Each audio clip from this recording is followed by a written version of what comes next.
Апостол Павел писав: в якому состоянні ви стали християнами, у такому й лишаєся. А ще ви єсте раби, но якщо є можливість освободитися, то ліпше схоснуйте. Конець цитати. Но тепер ідуть вибори. Християнин не мусить бути депутатом, но кіть інтереси церкви требують повісти слово в защиту, то ліпше схоснувати то право. А як іти на вибори священнослужителеві?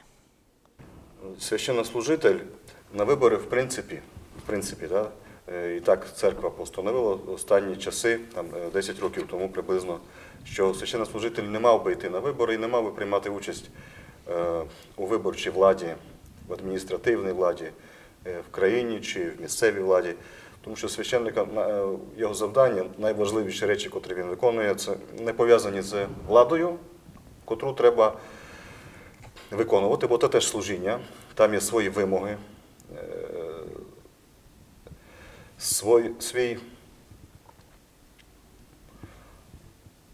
свій етикет, да?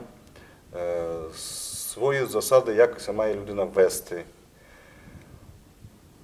Виконання влади теж вимагає подеколи принциповість, да, там, так от, твердість, котру для священнослужителя це не зовсім це таке, яким він мав бути, да, в житті. Ну, тобто має бути твердіший, має бути принциповіший. Священнослужитель наоборот, це, як, да, це той, хто в громаді як провідник, котрий служить таїнством, проповіддю, повчає і є батьком для пастви. Тобто тут не в принциповості, не в твердості, не в тим, щоб, да, головний напрямок діяльності священника. Він має бути людиною м'якшою, більш порозумілою. А влада, вона сама собою подрозуміває, що там має бути більш таке, да, більш тверде, більш принципове. Не справа в тим, щоб занадто бути прихильним і чутливим. Да? І тому священник, у котрого головний обов'язок проповідувати, проповідь, молитва, служіння таїнствами, впровадження спільноти, і, в принципі, всі сили, вся увага має бути приділена тому, він би не мав, в принципі, хотіти і балотуватися, і виконувати владу адміністративну над людьми. Бо це не його завдання є. Отак, як ви спитали, де є та межа, коли подібні думки, да, ну, взагалі православний християнин, священнослужитель може задуматися, звернути свою увагу на те, ну а от тепер, от як воно є, да, як я маю до цього відноситися, от є влада, християнин взагалі не дуже має за свій ціль свого життя виконувати владу над кимось, да, інші речі цікавлять його. Зуміти всі старання прикласти з Божою поміччю правильно жити, вміти любити, вміти бути добрим, підтримувати ближніх своїх, робити так, щоб вони були впевнені, щасливі, щоб у них вийшло жити, і життя це називали, щоб воно задоволення їм приносило. Християнин теж це його головний ціль, не стати кимось, хто може керувати, кимось розпоряджати. І от є все ж таки такі умови, такі пункти, коли церква каже, що думка християнина православного, християнина взагалі, частіше набагато, чим, наприклад, священника, священнослужителя, але і священнослужителя може звернутися в напрямку того, да, чи є потреба, чи є тепер такий момент, коли справування влади адміністративної, державної, якоїсь, да, там, виборчої, для священнослужителя може бути важливим, потрібним або нужденним, так, що він мав би постаратися про це. Друга річ – хотіти. Людина дозріла, відповідальна, і християнин, і будь-яка людина, вона, якщо є відповідальна людина цілком, вона навіть тоді, коли починає виконувати деяку владу, звичайно, їй це якусь радість чи велике бажання не приносить, бо вона відчуває відповідальність. Брати на себе відповідальність, якщо цього не вимагає благо, добро когось іншого, нормальна людина ніколи не буде. Знаєте? Інша справа, що може хтось хотіти влади не для добра інших людей, там, ближніх, а це для чого влада використовується в світі цьому, в принципі, да? Для того, щоб бути конкурентно спроможнішим за інших людей. Зазвичай до влади люди хочуть прийти задля цього. Християнин православний, ну для чого хотіти бути конкурентнішим за других людей, своїх братів, сестер, інших людей православних, просто кожної людини. Я хочу бути сильніший, хочу владу скористати, щоб я був більш справніший. Нема потреби в цьому. Ну от, є, як я сказав, ті пункти, коли там священник, священнослужитель може думати, чи благо ближніх його, і християн, і взагалі людей довкола вимагає на те, щоб задуматися про більшу відповідальність. Не як владу, виконання влади там, чи представницьку, там, депутатську якусь, але про те, що взяти на себе більшу відповідальність задля блага, добра тих людей, котрі біля мене є. Теж проскакує така думка, що чому би я мав це зробити? Ну, тому що без моєї участі добро буде моїх ближніх, інших людей, котрі біля мене, буде наражено на небезпеку. Або буде втрачене, або не буде досягнене. В іншому випадку, ну взагалі, для чого і християнину, священнику йти в якусь там владу, брати на себе відповідальність. Для інших причин немає ніякого сенсу. І от це добро ближніх, добро інших людей, добро християн, добро православних, добро церкви, коли вимагає захищеності більшої. І в інший спосіб та захищеність не може бути досягнена, тоді церква пропонує і священнослужителю звернути увагу на те, чи він не міг би взяти більшу відповідальність на себе, більший тягар в житті. Для того, щоб прийняти участь у владі, для того, щоб це добро могло бути осягнене або захищене.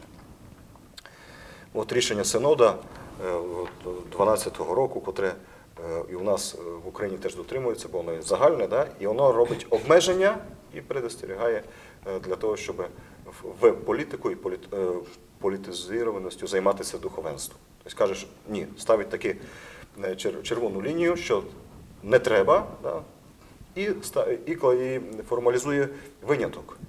Так як сказав, коли про це ми можемо задуматися. По тексту цитую, що у випадку необхідності балотуватися на виборах ієрарх або клірик, тобто єпископ, або клірик – це є священник чи диякон, або монах, або навіть світська людина просто, не духовна, але котра працює в церковній структурі. Несе послуг. Для того, щоб прийняти участь в виборах, має звернутися до священного синоду самоуправної церкви. Українська церква самоуправна. З сформульованою підставою в необхідності балотуватися в той чи інший законодавчий або виконавчий орган. Також має бути указано,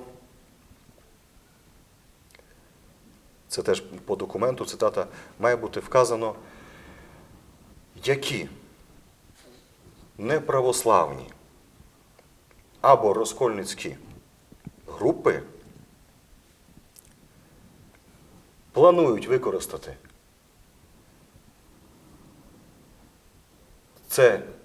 цей представницький або виконавчий орган влади для боротьби проти православної церкви. Тобто, якщо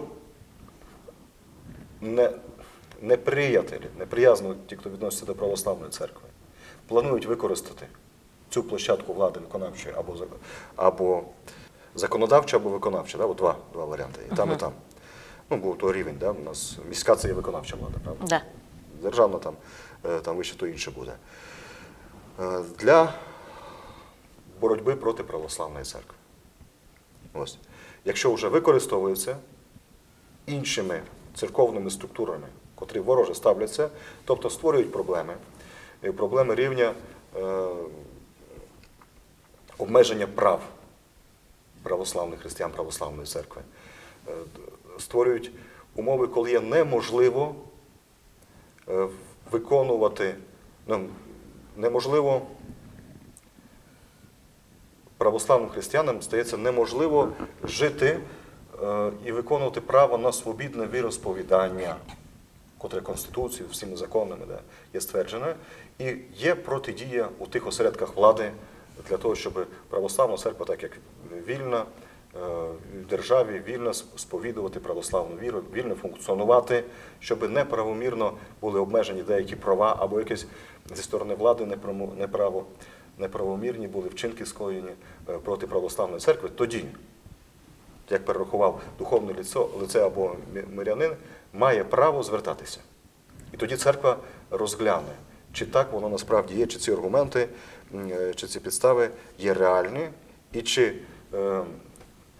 добро церкви, котре може бути втрачене або втрачається, добро в тому розумінні, що це не йдеться зовсім так там про деяке майно, а про права церкви жити вільно, сповідувати, молитися, жити по-християнськи, чи вони не втрачаються, не обмежуються в такий спосіб, щоб священник духовне лице могло запобігти цьому.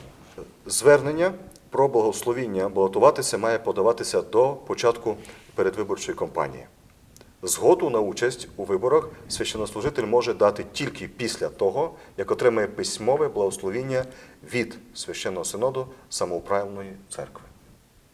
Тобто, взагалі, зафіксувати себе, що я як той, котрий іде на вибори, не що думаю про це, а що іду на вибори, священнослужитель задля послуху має тільки після того, як отримає документальне підтвердження тому, що церква православна в обличчі синода, тобто влади найвищої в церкві, все ж таки вирішить, що добро церкви або небезпека, котра по відношенню до церкви православної формується на тій площадці влади, є така, що духовне лице має ще додаткову відповідальність, додатковий обов'язок, додаткову працю на себе взяти і послужити також і там.